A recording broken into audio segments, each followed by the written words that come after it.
नमस्कार दोस्तों, इस वीडियो में बात करने वाले हैं घाव सुखाने का बेस्ट इलाज के बारे में। इसके ट्रीटमेंट के बारे में हम लोग जानेंगे कि आखिर घाव जो हो गया है उसको ठीक कैसे किया जाए। जनरली आप लोगों ने देखा होगा कि घाव कट जाने के बाद या फिर किसी कारणवश एक्सीडेंट के कारण या फिर चोट लग जाने के कारण इसके कारण घाव होता है तो उसको ठीक कैसे किया जाए, इसके बारे में हम इस वीडियो में डिस्कस करने वाले हैं। वैसे देखिए, हम इंजेक्शन के ट्रीटमेंट के बारे में पहले देखेंगे, उसके बाद देखेंगे कि आखिर टैबलेट फॉर्म में कौन कौन सा मेडिसिन को दिया जाता है, प्रिस्क्राइब किया जाता है डॉक्टर के द्वारा। देखिए, ये सभी मेडिसिन जो हैं ये अपने से लेने का कोशिश ना कीजिए, क्योंकि इससे घातक साबित हो सकता है। ये सिर्फ मेडिकल स्टूडेंट के लिए और जो प्रैक्टिशनर है उनके लिए बनाया जाता है। देखिए, सबसे पहले कि कितने प्रकार के घाव होते हैं, तो यहाँ देख रहे हैं एक होता है एम्पुटेशन।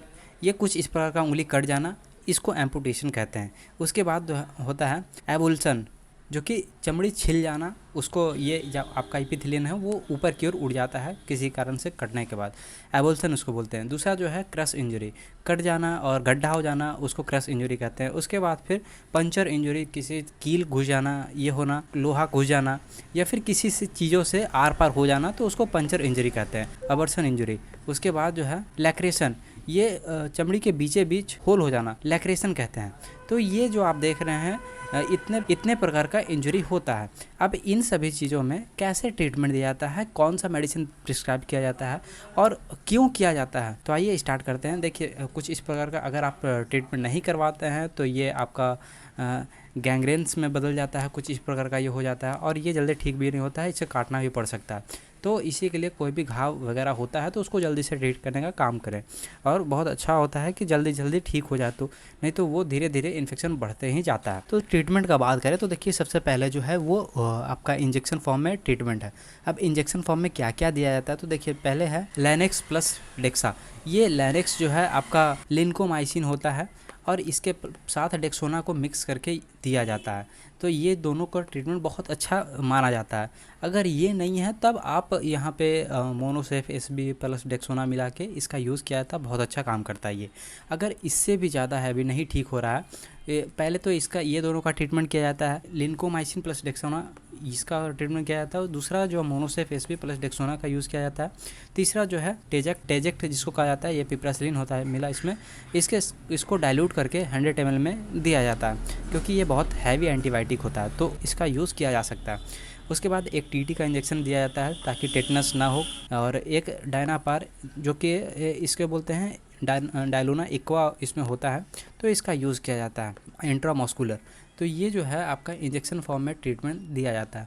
उसके बाद जो है वे टैबलेट फॉर्म में, तो टैबलेट फॉर्म में अगर उस समय दर्द होता है तो उस समय एसिक्लोफेनिक का यूज़ किया जाता है, और पैरासीटामोल भी उसमें मिला होता है, तो जीरोडोल पी के नाम से अवेलेबल होता है।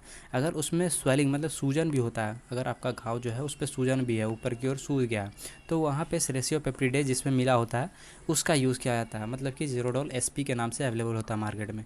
तो ये दोनों टैबलेट जो है इनमें से एक टैबलेट का ही यूज़ करें, क्योंकि इसमें सूजन होता है तब इसका यूज़ करें ये वाला का, और अगर सूजन नहीं है तब इसका यूज़ करें। और दर्द दोनों के लिए बना हुआ है, दोनों दर्द में ही यूज़ किया जाता है। उसके बाद एंटीबायोटिक टैबलेट में अवेलेबल होता है आपका सिप्रोफ्लॉक्सासिन। ये सिप्रोफ्लॉक्सासिन जो है वो 500 mg में अवेलेबल होता है। इसको दिन में 2 बार मतलब बीडी यूज़ किया जाता है। और एक इनमें से कोई भी एक ही एंटीबायोटिक का यूज़ करें। अगर इनसे ठीक नहीं होता तब दूसरे एंटीबायोटिक पे शिफ्ट हो जाए। एक सिफेलेक्सिन के नाम से आता है, इसका भी यूज़ कर सकते हैं।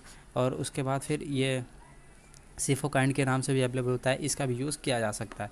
तो ये जो एंटीबायोटिक है ये उतना हैवी एंटीबायोटिक नहीं है, लेकिन जब इनसे काम ना बन रहा हो तब आप इस हैवी एंटीबायोटिक में भी शिफ्ट कर सकते हैं, जैसे एमॉक्सिसिलिन 625, ये क्लेवम के नाम से अवेलेबल होता है। तो इसका यूज़ किया सकता है। इसमें मिला होता है इसका कॉम्पोजिशन जो एमॉक्सिसिलिन और पोटेशियम क्लोवलेनेट एसिड मिला होता है। ये क्लेवम 625 के नाम से अवेलेबल होता है। और एक और है सिफोकाइंड सी भी, जो कि यहाँ पे भी था, तो इसका भी यूज़ किया जा सकता है। दोनों में से एक ही का यूज़ करें तो अच्छा होगा। और इसके साथ जो है एक स्टेरॉइड का भी यूज़ किया जाता है, स्टेरॉइड मेडिसिन का भी। स्टेरॉइड मेडिसिन का यूज़ क्या होता है कि ये आपके इन्फ्लामेशन को कम करने का काम करता है। तो इसमें बेटा मेथासोन होता है जो कि बेटिसोल के नाम से अवेलेबल होता है। एक प्रेडनिसोन होता है जिसका भी यूज़ जो है वो स्वेलिंग को कम करने में मदद करता है। और इसके साथ अगर आप एंटीबायोटिक ले रहे हैं तो आपको पता है कि आपके बॉडी में गैस बनेगा, तो उस समय आप पेंटॉप पेंटोसिड के नाम से आता है, पेंटोप DSR के नाम से भी आता है, उसका भी यूज़ कर सकते हैं। जो गैस्ट्रो रेजिस्टेंस होता है, उसके बाद ओमी होता है, इसका भी यूज़ किया कर सकते हैं। रेंटेक भी आता है, उसका भी यूज़ कर सकते हैं। तो ये जो है ये टैबलेट को यूज़ किया जा सकता है। और इसके साथ एक और आता है, ऑइंटमेंट फॉर्म में अवेलेबल होता है, जो कि सिप्लाडिन के नाम से अवेलेबल होता है। ये ऑइंटमेंट है, इसको लगाया जाता है सरफेस पे। लगाने का मतलब है कि आप जहाँ पे घाव है वहाँ पे लगाइएगा तो बहुत अच्छा काम करता है। उसके बाद एक सोफ्रामाइसिन के नाम से भी अवेलेबल होता है। इनमें से कोई एक का ही यूज़ करें, सोफ्रामाइसिन बेटर है। और ये सिप्लाडिन भी है, ये भी बहुत अच्छा है, इसमें पोविडोन आयोडीन मिला होता है। और ये जो है आपका सोफ्रामाइसिन क्रीम जो है, इसमें मिला होता है आपका फ्रामाइसिन क्रीम मिला होता है। तो ऐसा कुछ ये होता है। पहले तो देखिए, एक बार और हम क्लियर करना चाहते हैं कि यहाँ पे जो देख रहे हैं इनमें से कोई एक ही एंटीबायोटिक का यूज़ करें, चाहे आप इसका करें, इसका करें या फिर इसका करें, या फिर ये बहुत हैवी हो जाता है, ये उससे थोड़ा कम हैवी है, और ये बहुत कम हैवी है। तो इन तीनों में से आप एक ही का यूज़ करें। उसके बाद ये टीटी और आपका दर्द है तो डायलोना तो ज़रूर चलेगा। उसके बाद जब टैबलेट फॉर्म में है तो इनमें से एक ही का यूज़ करें, चाहे ज़ेरोडोल SP का यूज़ करें या फिर ज़ेरोडोल P का यूज़ करें। उसके बाद एंटीबायोटिक में आते हैं तो ये एंटीबायोटिक जो है इसमें से एक ही एंटीबायोटिक का यूज़ करें। उसके बाद फिर जो है ये एंटीबायोटिक जो है ये हैवी एंटीबायोटिक है, तो इसमें से एक यूज़ कर सकते हैं जब इनसे काम ना बन रहा हो तब, समझे। और ये जो एंटीबायोटिक है जब इनसे काम ना बन रहा हो तब इन सभी चीज़ का यूज़ कर सकते हैं। तो ऐसा कुछ होता है। और ये जो ऑइंटमेंट है इसका तो यूज़ करना ही है, दोनों में से एक कोई अच्छा काम करता है। और ये टैबलेट का भी यूज़ कर सकते हैं। और ये आपका जो स्टेरॉयड मेडिसिन है इसका तो यूज़ करना ही करना होता है। तो ऐसा कुछ होता है। और ये आई होप कि आपको समझ में आया होगा। और अगर PDF लेना चाहते हैं इसका तो हमारे टेलीग्राम से जुड़ सकते हैं, जिसका प्राइस है 499।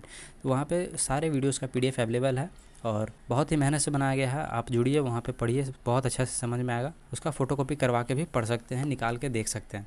तो धन्यवाद, मिलते हैं किसी और वीडियो में। लेने के लिए नीचे दिया नंबर है, इस पर व्हाट्सअप कीजिएगा, कॉल नहीं कीजिएगा क्योंकि कॉल आने लगेगा ज़्यादा तो फिर बेकार हो जाएगा।